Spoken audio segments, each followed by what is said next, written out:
my topic is GenePrint. So it's the generic and accurate physical layer identification for UHF RFID tags. And this is a joint work. I'm working with Dr. Qian, Mr. Li, Dr. Han, and Dr. Zhang. So, okay. RFID, it is radio frequency identification. So nowadays, the RFID systems have become very important platforms in many applications. And the passive tags, it provides some numerous attractive advantages, such as it is battery-free, it is remote and non-line of sight access, and it has a very high reading efficiency. And most of the passive tags is working at the UHF radio frequency band. So this kind of tag are all following the EPC Global C1G2 specification. Okay, and the entire RFID tag market is very large, which means only in the 2012, the value is up to 7.67 billion. But the unit price of this one tag is only 15 cents. So the small tags means a huge business. And as the name suggests, RFID, the most fundamental and the essential function is the tag identification. So the identification process is started by a command note from the reader, just like what's your name? And then all the tag will reply their ID numbers to the reader. But in this process, there is a serious problem. It's the privacy. So that means all the data transmitted, they are naked data. So the naked data means there is no encryption protection on the data. And all the data is transmitted in plain text. So it's very easy for a hacker to overhear the signal, and they will know the application data. And to solve this privacy problem, many efforts have been done in this area. So I divided the current solution into 3 groups. The first one is the protocol-based solution. And in this solution, the reader will send a random number to the tag, and the tag will also keep a cipher key. So in a sense, this method is very useful to defend the replay attack, but it cannot compatible with the EPC standard. And on the other hand, it is the hardware-based solution. In these schemes, people usually use the PUF. PUF means the physical unclonable function. It is based on the hardware. It is based on the circuitry. So it's very safe. We also call it the silicon fingerprints. But we have to redesign the hardware of the tags. So it's not a cost concern. And now let's forget all these 2 solutions. And let's think about one simple question. So what is the real identification? We identify something by what they hold or by what they are. Here is an example. Suppose we are in the supermarket and there is an expensive watch with a tag watch and a cheap pencil with the tag pencil. So everyone knows if we swap the tag's name, then everything is ruined. You can buy this watch in 20 cents. So this is identify something by what they hold. But on the other hand, if we consider a tag as an individual, just like our human beings, we have the genius, they have genius too. So then we can identify these tags by what they are. And this is the main idea of the physical layer identification.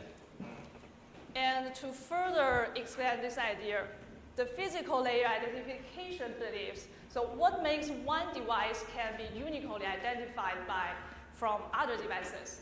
It's the hardware imperfections. The hardware imperfection is introduced during the manufacturing stage. And these imperfections, or we said these variations, can also be reflected on the text signals. So the main task in the physical layer identification is to extract the fingerprints from the communication signals. And in this topic, the most typical work is this one, physical layer identification of UHF RFID tags, which is published in Mobicom 2010. So in this paper, the author used the timing feature, it's the TIE, time interval error. And they can achieve a very high accuracy with the tag population of 70 passive tags. But this approach has two constraints. The first one is it will need a very high sampling rate. This is because they will precisely measure the error of the time interval. So they will need a high sampling rate. And secondly, they also employ a purpose-built reader to send out a few of commands that is out of the specification. So with these two constraints, so maybe this approach is not very generic. And what we need, so we may prefer that this identification system can be compatible with the EPC global specification, and we can use all the current off-the-shelf devices, for example, the tags, the commercial reader, and we don't want to use the high-performance equipment, and at last, we hope this system, it can achieve a very high and stable accuracy, identification accuracy. So this is the GenePrint. Okay, so let's have a glance at the system overview. So this part is a regular RFID system. It composed of a commercial reader and some tags. And our GenePrint is a monitor-based system. So it is a monitor. That means it will not disturb the normal communication. It only passively listens to it. And in the first part, it is a signal preprocessing. In this part, we use a device, USRP, with the sampling rate of 10 megasamples per second. And it will record the signals. And then we will have two feature extraction methods named the code-based and the PSD-based. And at last, like all the other physical identification system, we need a fingerprint matching part at last. Okay, so in the first part, signal pre-processing. In this part, the main task is we need to find the right signal. But what is the right signal? Okay, so firstly, we look at this figure. This is one successful read of the RFID system. So the tag will reply two types of information. First one is the AN16 packet, and the second one is EPC number. So we don't want to use the EPC number. So actually, we choose the first one, the AN16 packet. So then this signal is ID independent. And the ID independent is not enough because what we are seeking is the signal that can minimize the logic data as much as possible. So actually, finally, we only choose the preamble of this AN16 packet. So this preamble is identical for all the text responses. And then this preamble is stable because it is composed of 64 pulses like that. Okay, so just following the signal preprocessing, how to extract the features. So in the first step, we will separate the pulses. And then for one given pulse P, we can consider it as the sum of the three parts. They are, the first one is a constant vector of the standard square wave C. And the value represented the text feature F. And at last is the environment random Gauss white noise M.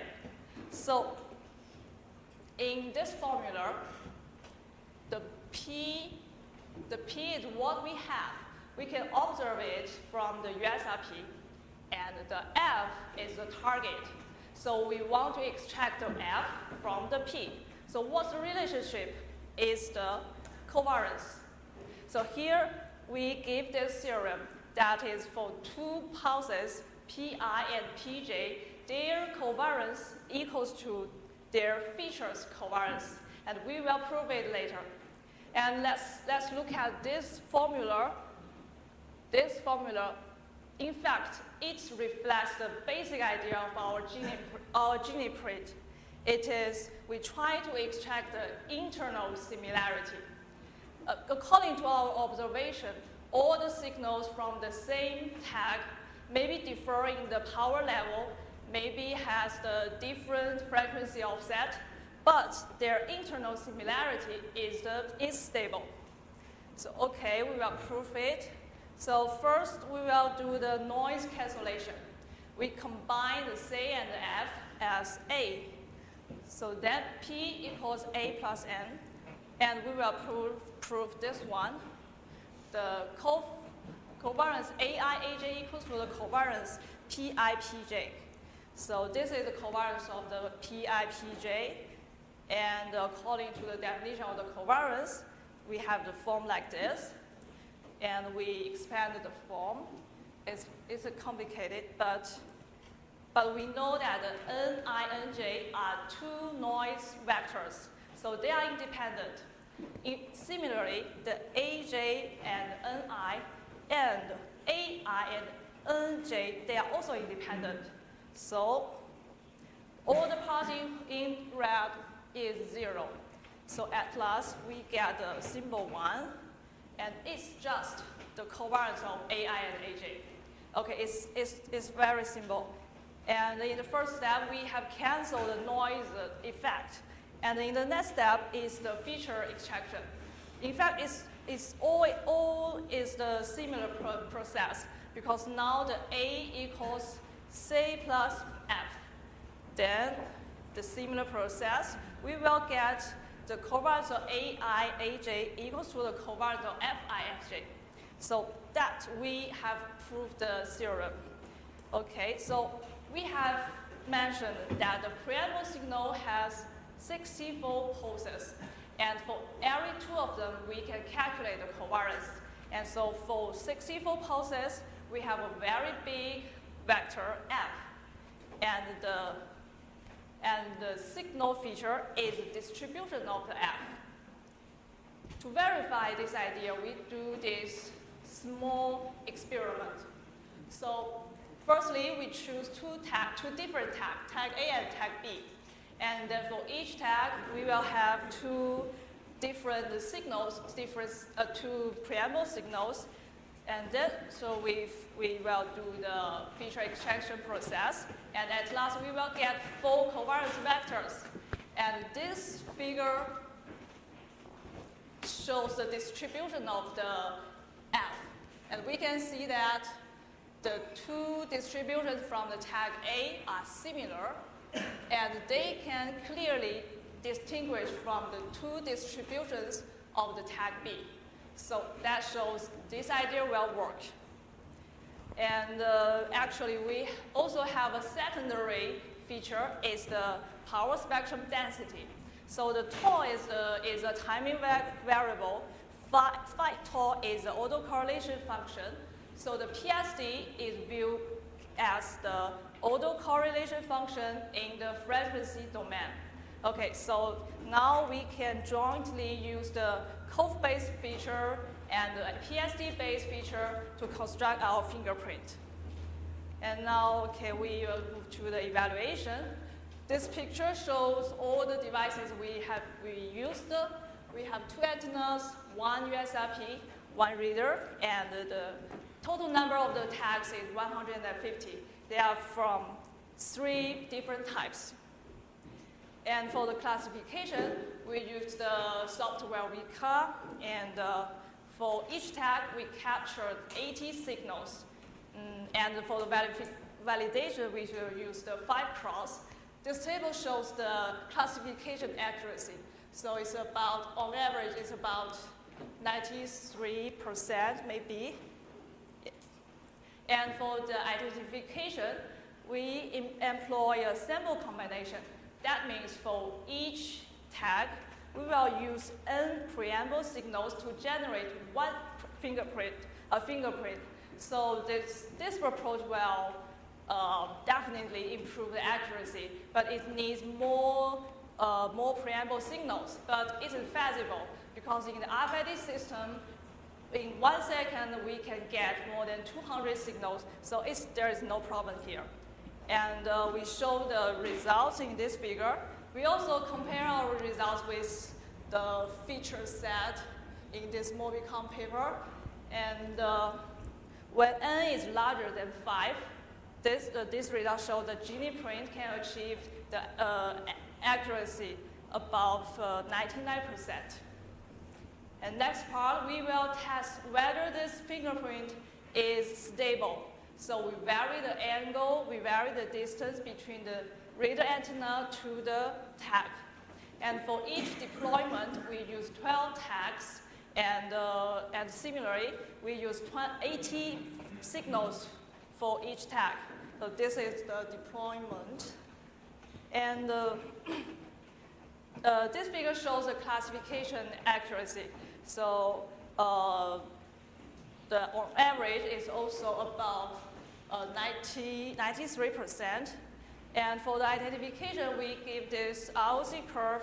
So this picture shows the GenePrint can achieve a very high true accept rate when the false accept rate is very small. So in conclusion, GenePrint is a generic solution, and we propose a novel, a simple internal similarity-based feature extraction. And this system can achieve a very high accuracy, and it is a trustworthy identification. And this system is fully compatible with the standard, and we can use all the off-the-shelf devices. So that's it. Thank you.